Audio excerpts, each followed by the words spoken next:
Bonjour, aujourd'hui je vous emmène en Afrique avec les fables du moineau de Samy Tchak.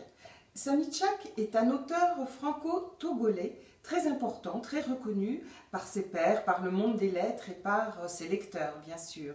Il a 60 ans.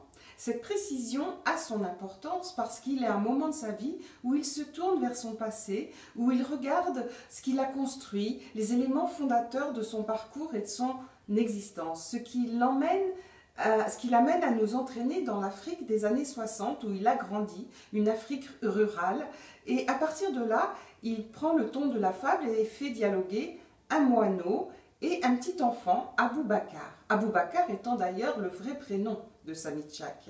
Et à partir de là, il nous raconte plein d'histoires d'animaux, la faune de l'Afrique avec les fourmis, les termites, les oiseaux, les poules, les chèvres, les lions, et plein d'histoires d'animaux qui ne déroulent pas une morale, mais qui amènent à réfléchir. Et par exemple, il se demande, le petit garçon Aboubacar, ce qu'il a appris du fait qu'enfant, il a été cruel avec les animaux. Eh bien, il en a appris, par exemple, qu'il doit se méfier de cette cruauté, de cette part de son humanité, bref, de ses démons.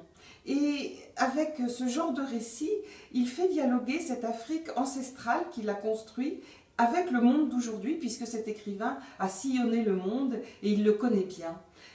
À partir de là, il renvoie aussi à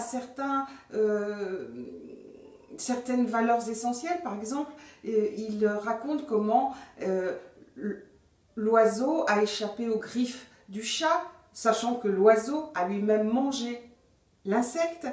Il raconte ainsi le grand cycle de la vie, la mort nourrissant la vie et la vie nourrissant la mort. Il replace l'humain dans ce contexte, démontre qu'il est un animal par les autres, un prédateur, voire de temps à autre une proie. Voilà, c'est vraiment une belle lecture qui emporte avec le ton de la fable et dans une langue magnifique, très poétique. Je vous recommande vivement cette lecture.